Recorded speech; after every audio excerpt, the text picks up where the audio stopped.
anyone in their right mind is going to just say, no, I don't want another $1.7 or $1.8 million. Because if you can get it, you're going to go get it. Today's landscape of college football, it's different than what it has been. It's unfortunate. Nico Iamaleava is a dog. We're moving forward as a program without him. It's been a tough season, but more specifically, a tough week for guys named Nico. Why shouldn't you be fired? Well, one, I think I've done a really good job here. Although a Nico Harrison video would be fun, today we're talking about Nico Sorry, Nico Iamaleava. That's who we're doing a video about. Iamaleava? Athletes are often told to bet on themselves. Calvin Ridley has been suspended for an entire season for betting on NFL games. Sometimes it works out, but in many cases it blows up in their faces. This is one of those stories that reflects on the nature of college football in 2025 and how it's starting to look more and more like professional football, but with more chaos and a lack of guidelines or any lines. I think the solution here, though, is exactly what Deion Sanders suggested, a college football salary cap. While it could curb some of the earnings for the top players, I ultimately think it would be a godsend for them in the long run, which I will explain in today's episode. Last year, Nico Iamaleava was Tennessee's quarterback of the future. Now he's UCLA's quarterback of necessity. And how we got from point A to point B through million-dollar contracts, skipped practices, father and son PR nightmares, and one very underwhelming spring game is a story as quintessentially 2025 as it gets in college football. I'm diving in today on That's Good Sports.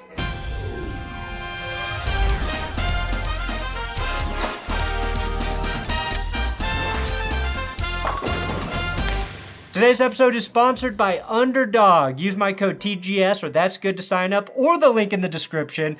We're 262 signups away from 6,000.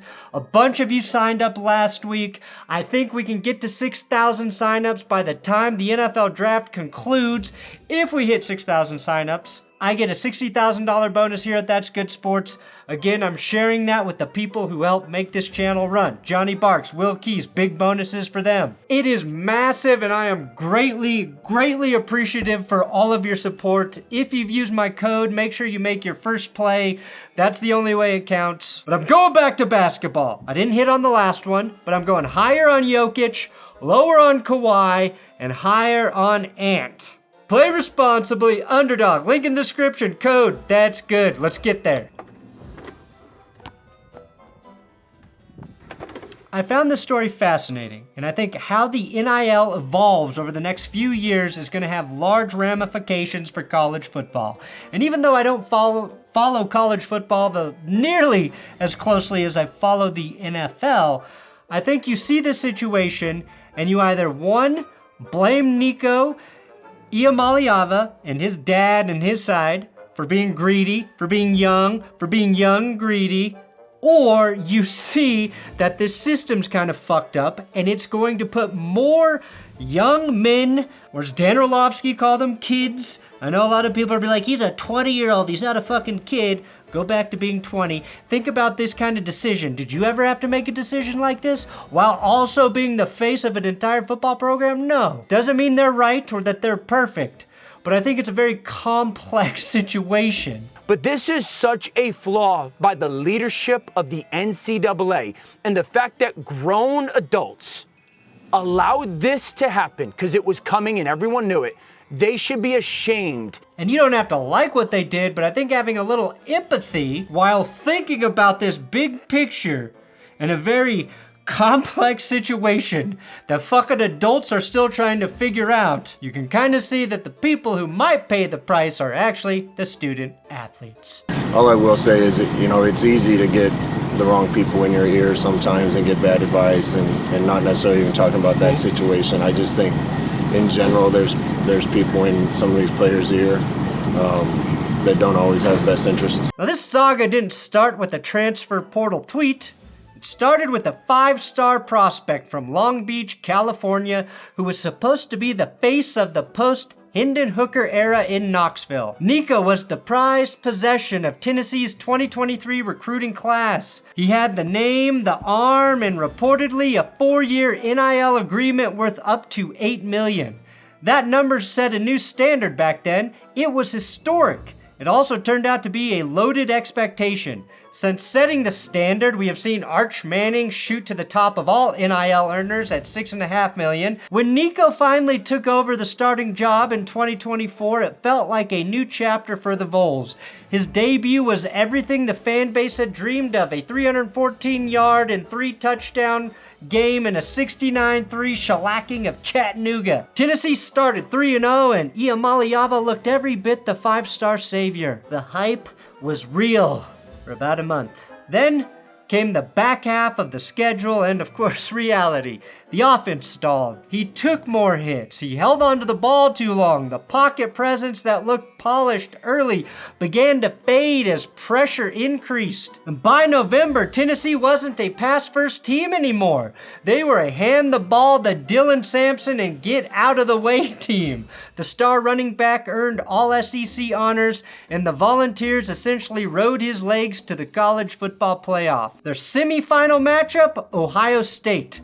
The Buckeyes overwhelmed Tennessee's line with speed and power.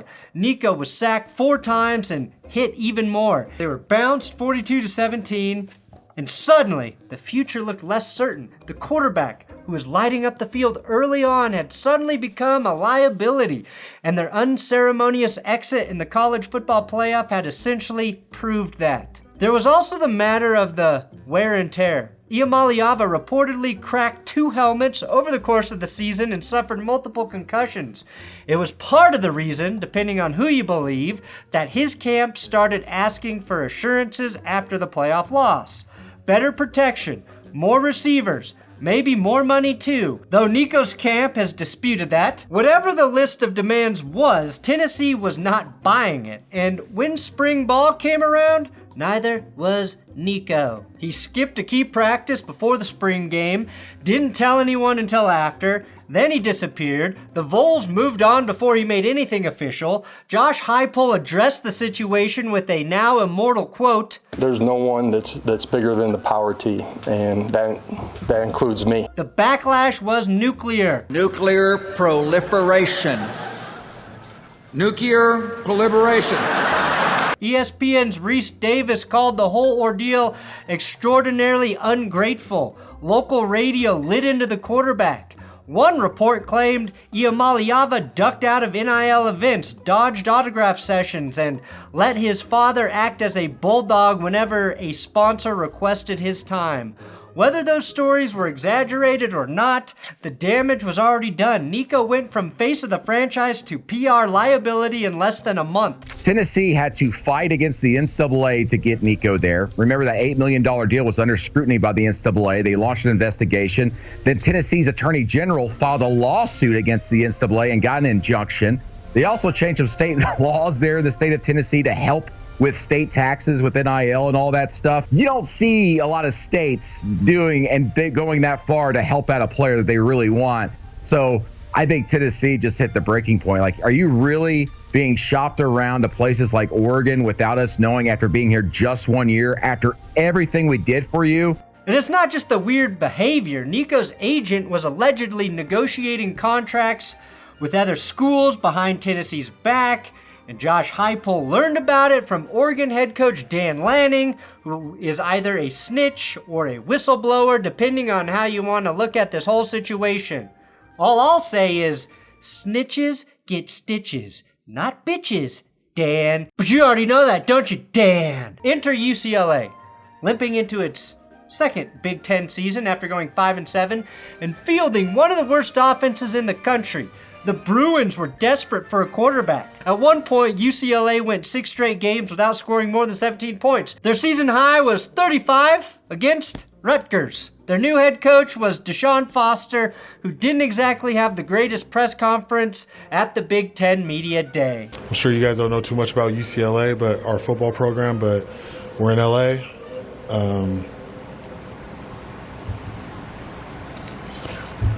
It's us and USC.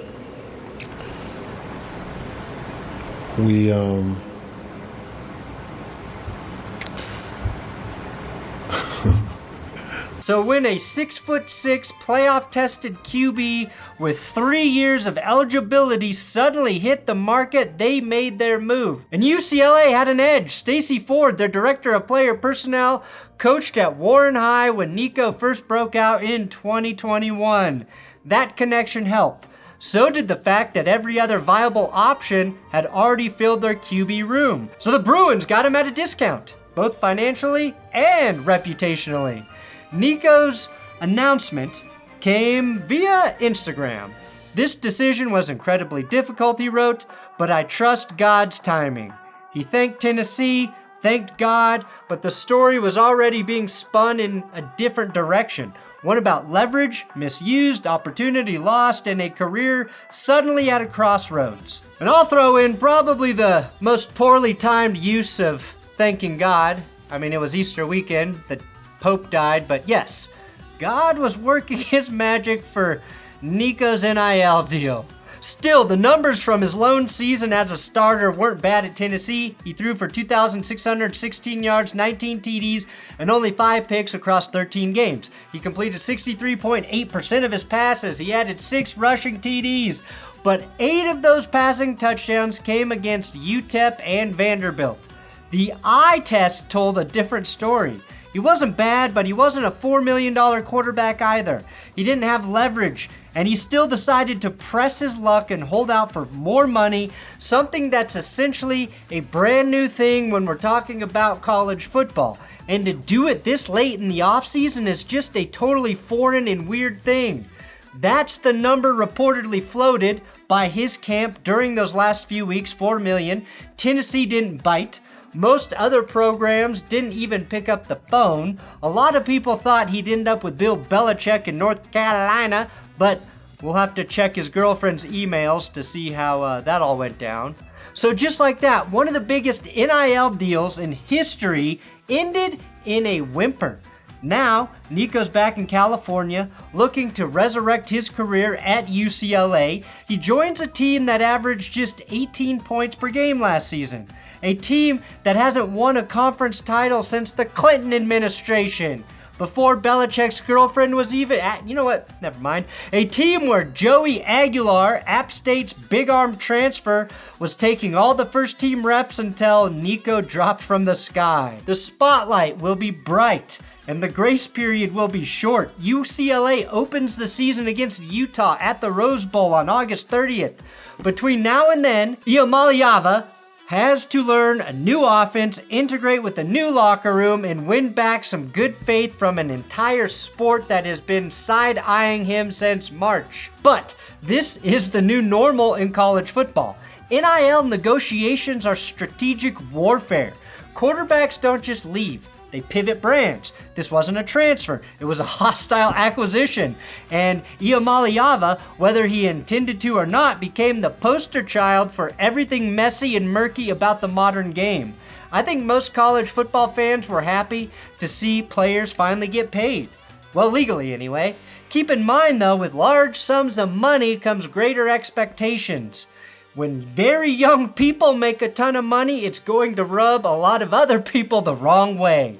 The NIL era is still assessing true value. It's not like the NFL or any pro league where we already have monetary parameters to work off of. If Nico fails at UCLA, he'll be remembered as the kid who asked for too much and gave too little. But if he succeeds, if he turns around a bottom-tier Big Ten offense, wins 9 or 10 games, and declares for the NFL draft, it'll be a redemption arc that's going to change the way college football players take chances in the transfer portal, for better or worse. Probably for worse, but we'll see. That's why I like an NIL salary cap. I think that can actually help athletes. If you're a college athlete and you already know you're making your max value for your position or close to it, then switching schools becomes about one thing and one thing only. You do it as a college athlete because you believe transferring puts you in a better position to succeed. And that's what we want. You can go to a new school for the right reason. A better coach, a better system/fit for your skills, or just a better opportunity to play. The things that will actually help these athletes make more money in the long game. UCLA might be a better spot for Nico, but it feels like his camp blew up a good thing due to false hopes of making $4 million per year. They ultimately had to settle for $1.5 million in a state that's going to tax the shit out of those earnings. It was a lose-lose situation too for the player and for the college. Nico's gonna make less than the $2 million per year he was slated for at Tennessee. He or his advisory team or his dad or whatever was exploring ways to make more money following a season where he ultimately underachieved. They didn't have the leverage they believed, and they're lucky UCLA needed a QB this bad this late. Had Nico been the best quarterback in college football last season, this would be viewed differently. It's the Wild West, though, of the NIL era, and the kids who will get screwed are the ones who don't have the most business-savvy people around them. For now, the Bruins are printing season ticket emails with his face on them.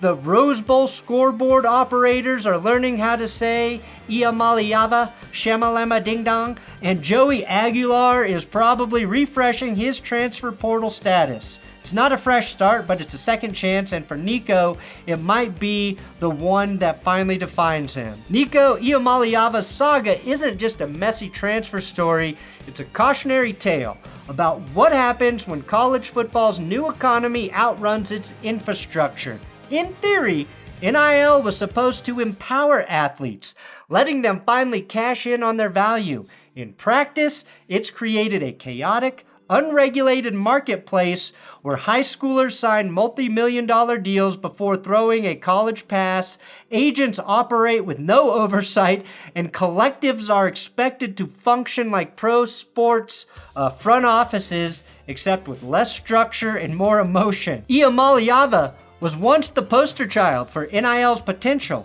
Now he's the test case for its limitations. What's happening here isn't just about one quarterback skipping spring practice. It's about an entire system built on handshake agreements and conflicting incentives. Schools want to win. Collectives want a return on their interest. Players want to get paid, but also to be protected, promoted, and prioritized. When any part of that breaks down, the fallout gets national attention. Iamaleava's public split from Tennessee, the behind-the-scenes negotiation leaks, the speculation about his value versus production, all of it reflects a college football landscape where the money is real, but the rules are still being written. Which sounds a lot like the guidelines for Whose Line Is It Anyway? Welcome to Whose Line Is It Anyway, the show where everything's made up and the points don't matter. This isn't just the future, it's the present. And no one, not players, not coaches, not fans, really knows where it's going next. Thanks for watching That's Good Sports. Please subscribe to this YouTube channel for the most important football videos you will see on a week-to-week basis. If you love football, then you better subscribe. Otherwise, you're as trustworthy as a NIL deal. I'm just basically excited, really. That's it.